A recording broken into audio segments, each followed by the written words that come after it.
It's going to be a big summer of change at Juventus, having got rid of Maurizio Sarri, brought in club legend Andrea Pirlo. There are loads of players on the in and the outs list. So today, I'm going to be looking at a potential starting 11 for Juve next season. So the first job for Pirlo is to get rid of a bit of dead wood, and this includes the likes of Aaron Ramsey, Higuain, Matuidi, Khedira, Rugani, D'Silio, and of course, Miralem Pjanic. Now, whilst Pjanic is part of that deal to Barca that sees Arthur go in the opposite direction, we will get onto that in just a little bit, because we start off in between the sticks where Wojciech Szczęsny keeps the #1 gloves because, well, of course he does. Now, he does have Gigi Buffon breathing down his neck and desperate to extend the amount of appearances that he's had and the gap between him and Maldini on the all-time list, but Gigi Buffon is also 42. Yeah, he could be trusted in the odd game here and there, and he's still a great goalkeeper, but for the longevity of the whole season, it has to be Szczęsny. He's worked his way to #1, he deserves to be there, and there's no way that a slightly older man is going to be taking his spot. But Juventus are pretty good in that position. However, defensively, I'm not so sure they're in the best of shape. In the right-back spot, there's Juan Cuadrado, who, in all honesty, he's good enough for Juventus and the system that they play because they're constantly attacking. But defensively, if they need to be better over the course of a campaign, especially in the Champions League, I think they probably are going to sign a replacement. As to who that'll be, we're not so sure just yet, because there doesn't seem to be a plethora of right-backs available who are going to be Juventus quality.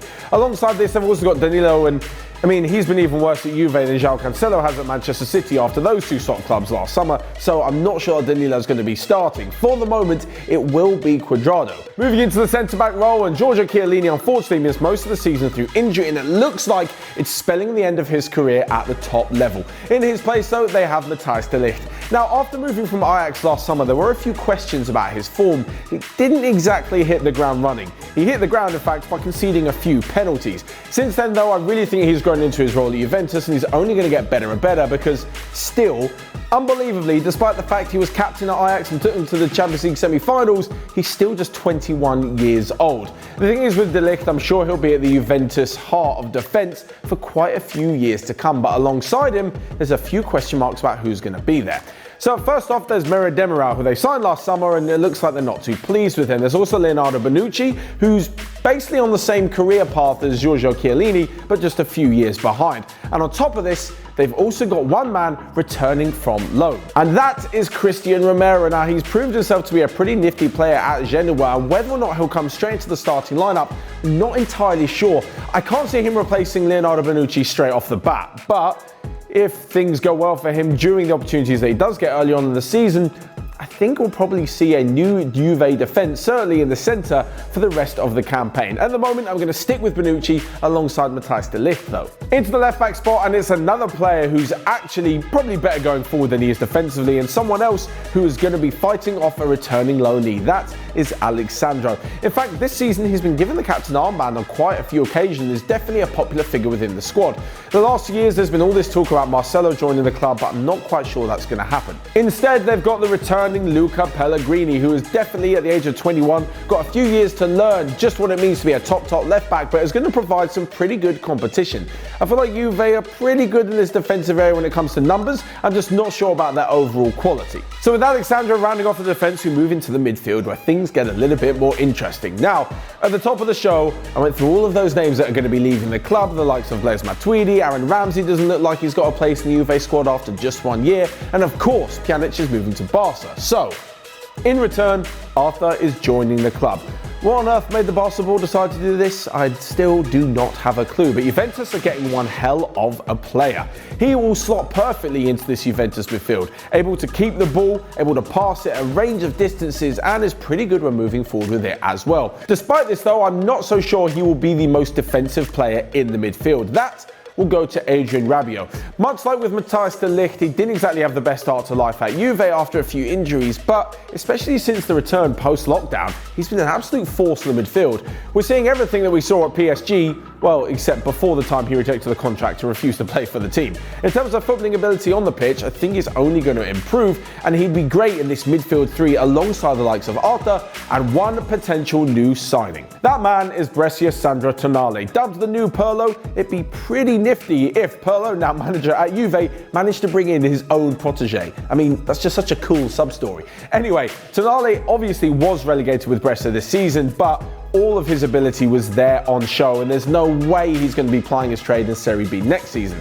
The rumours were that he was going to move to Inter Milan, but since Pirlo has taken over, people can't help but draw the connection, and apparently the club are back in for the Italian wonder kid. He rounds off a midfield three, and because that midfield three seems kind of settled for the next few years at least, I mean, if they do get Tonali as well, the forward positions are going to be a little bit difficult. That is because Cristiano Ronaldo plays all the time, unless he needs a little bit of a rest, but when he's fit, he plays. And that means that there's only 2 spots available for quite a few players. The first one is returning Dejan Kulusevski. Now, they brought him in from Atalanta even though he spent most of the season on loan at Parma. And with 10 goals, 9 assists and one hell of a left foot, he's kind of like a new Iron Robin. On that right-hand side, cutting in to deliver deadly crosses, brilliant finishing, and boy has he got speed.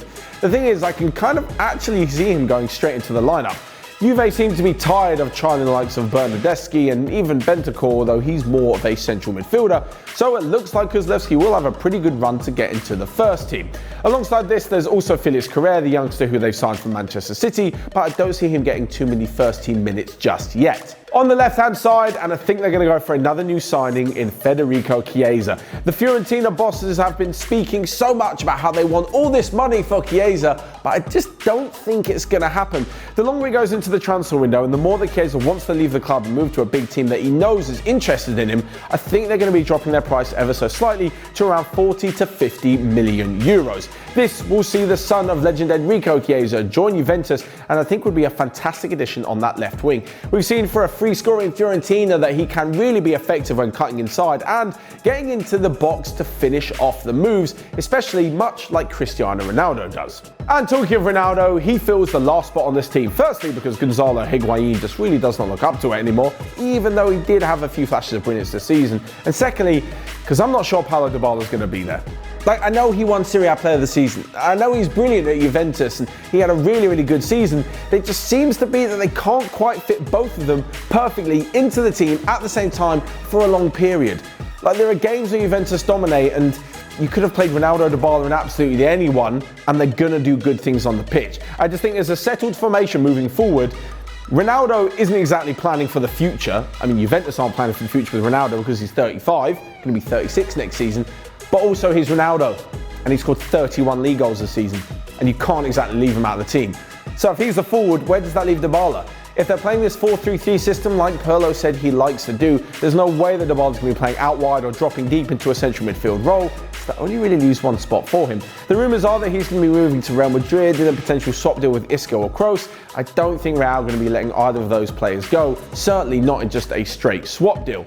The thing is, Cristiano Ronaldo may say that he wants to leave, but I think he's going to stay at Juve, and definitely if they make sure that he is the #1 striker in a team full of youthful, brilliant energy that's going to supply him all the chances he needs, and maybe win him a few penalties as well. So there you have it, Juventus' potential lineup for next season, but can they win another Serie A title? Will they be able to make it further in the Champions League? You guys let me know your thoughts in the comment section down below. Smash the like button and click here or here to check out loads of the other stuff we got going on Onefootball. But until next time, I'll see you guys later.